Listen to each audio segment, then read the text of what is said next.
Inutu, welcome to my channel. I'm really excited for today's video. I'm doing another Q&A with the wonderful and the super lovely It's Chilekwa Fay. Make sure you check the description box for a link to her YouTube channel. Watch this whole video, like it, comment, and then go and check out It's Chilekwa Fay's YouTube video. She makes wigs. She has amazing type 4 natural hair. She gives reviews of the products that she uses on her natural hair. She gives tips on how to take care of her hair. All of that you can find on her channel, but on this video or on my channel today, she's just talking about her journey and responding to the questions that I asked her. Thank you so much for stopping by. Make sure you like, comment, and subscribe to my channel before you go and check out It's Chilekwa Fay's. Thanks again and see you in the next video. Hi guys, this is my very first time wearing my natural hair on YouTube, and I was more than willing to do it for this very first collaboration of mine with Inutujmubanga. She sent me a bunch of questions on Instagram, which I'm going to be answering on her channel today. And I do have a channel myself, so please don't forget to head on down there and check out what we're all about.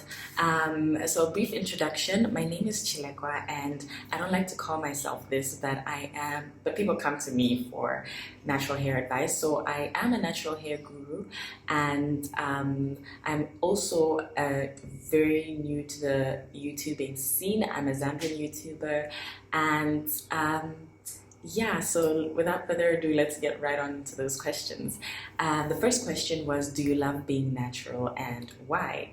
The answer is yes, I love being natural, and the reason being is I've never been more confident in myself and my hair than from the time that I went natural.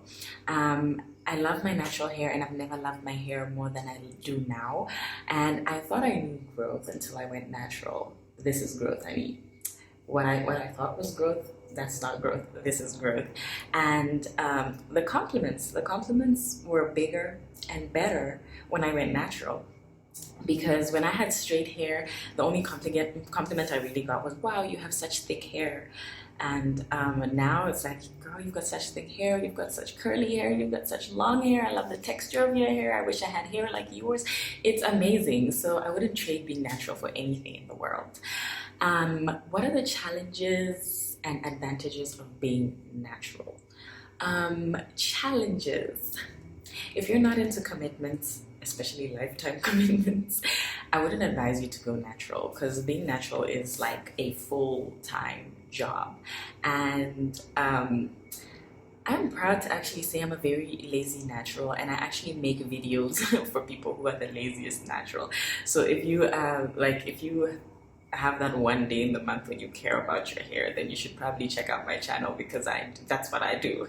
But yeah, being natural is a full-time job. It requires a lot of patience. One of the challenges we face as naturals is comparing our journeys to other natural hair people, and that's kind of unfair on yourself, but you can't help but do it. For example, you can see yourself and say, I've been natural 5 years, and someone who's been natural 2 years has the same length and thickness as you. It's quite depressing. It plays with your mentality a little bit.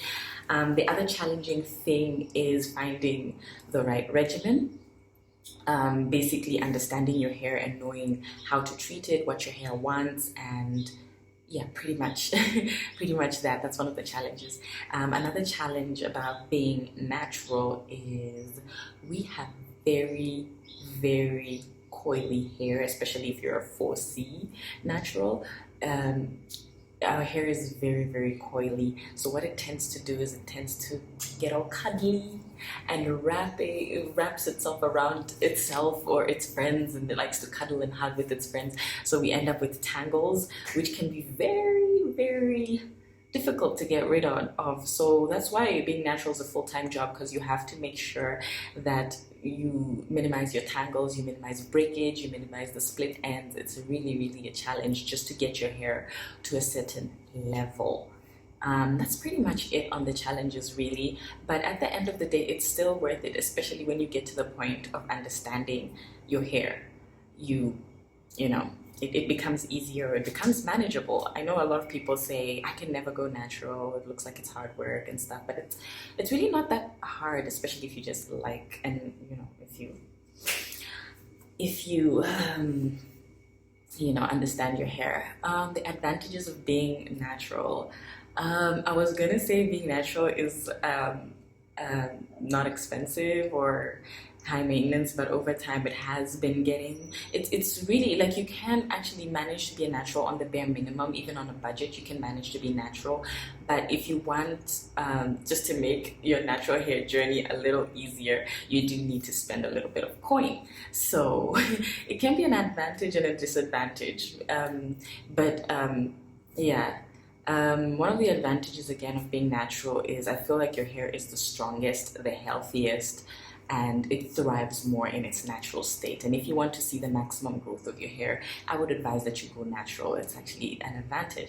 Another advantage is the versatility. You can literally wear your hair in any way, it being natural. If you're feeling like you want to have short hair, just wash it and it shrinks, and you can rock that shrinkage the whole day.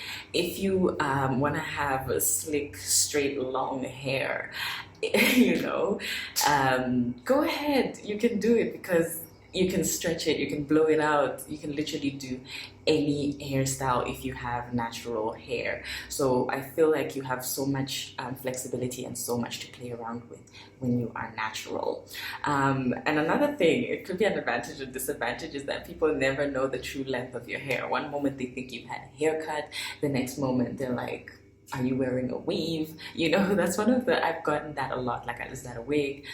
And you know, just like to prove that this ain't a wig, it's my scalp. It's really dirty because I'm just about to film my wash day video, so that's why it's a little messy. What 3 or 4 things do you wish you knew before you went natural? That being natural can be a little high maintenance. That's one of the things I wish I knew. The second thing I wish I knew before being natural was, I should have anticipated some bad days. There will be good days and there will be bad days, and there'll be days when you feel like cutting your hair off, and there'll be days when you feel like, wow, this is the best decision I've ever made. And another thing that I wish I knew before being natural, I wish I knew I could have gone natural sooner, because honestly, being natural is just one of the best things that has ever happened to me. I'm like literally a proud natural. And that's pretty much it. Yeah, it's a learning process anyway. So as you go, there's a lot to learn, and styles change. Another thing that I wish I knew is you cannot follow someone's way of doing things as a natural and expect the same results. Everybody's hair is different. You can literally follow what somebody does to grow their hair for the longest period of time, and you follow it to the book, and it doesn't happen for you. So that's one thing I wish I knew. Like, you cannot gauge how your natural hair journey is going to go based off of someone else's. A lot of factors come into play, like genetics. People just do nothing. Other people don't even do anything, just put Vaseline on their hair and their hair grows. So I really wish I knew that before I went natural. It wouldn't stress me so much when comparing my journeys to other people. Can I share 1 or 2 hair care tips for natural hair maintenance? 2 hair care tips. Number 1, always ensure that your hair is protected. Always protect your hair, especially on days when you just feel like, you cannot deal with your hair. Protective styling is the way to go. I am in wigs 90% of the year because I know that I'm a lazy natural and I can't be dealing with my hair every single day, and my schedule tends to get busy. So if you do not have time for your hair, keep it protected, and you'll be thanking yourself and your hair later in life, because the one thing that our hair needs is just to be protected.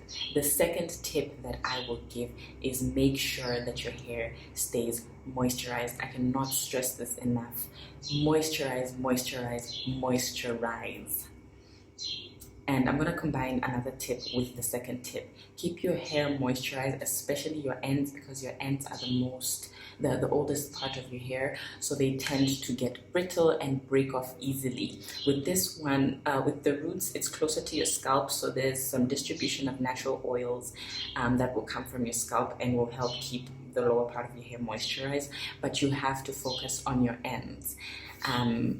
There's so many other tips, and I will make a video on it, but there's so many other tips of how to keep your hair moisturized. And the other thing is, if you notice any split ends, they gotta go, honey, they gotta go. Otherwise, you will never see length, and that's just the truth of the matter. Do you think natural hair is now more accepted in Zambia? I would just say it depends on the environment where you are, because I didn't grow up in Zambia, but I know that from primary school level to like secondary school level, the school system, especially the public school system, is very particular about how girls keep their hair, and they specifically have a rule that you are not allowed to perm your hair. So from the time a girl starts primary to the time she finishes her secondary school, all she knows is her natural hair.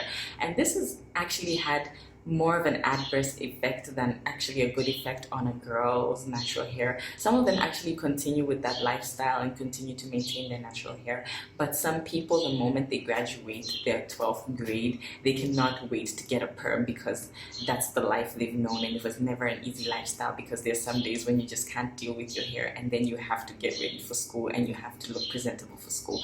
So I think that's why it wouldn't be something that is more accepted, because every girl is running to have their hair straight, because all they've known all their life is their natural hair. I will come within my household. I've been told 1,000,001 times to get a perm, because there's some days when my hair is just not it. So I think we do have some work to do as Zambians and as Africans in just, you know, making the African child appreciate her natural hair even more. On a professional level, even to this day, I wouldn't advise someone who's going on a job interview to make their first impression their natural hair. Unfortunately, I wouldn't have to, because it just depends on you know, how the people you meet are, or how the people you meet view natural hair. I've been in a situation where I've not been allowed to wear my natural hair out. I'd either have to have it in a bun or have it braided, because, you know, it looks unkempt. And yet that's the hair that grows naturally out of my scalp. There's literally nothing I can do about it. And then I've had situations where I've been told you should wear your hair out more often like that. And this is in the workplace, so it literally just depends. But I would say it's a little 50-50 on issues of natural hair. That's pretty much the questions I've been asked. Thank you so much for watching. If you reached this far, thank you so much to Inutujmubanga for doing this collaboration with me. And please look out for a collaboration with me and her on my channel. And head on down to my channel. Don't forget to subscribe to this channel, and go ahead and subscribe to my channel as well for more random content. And yeah, thanks. Bye.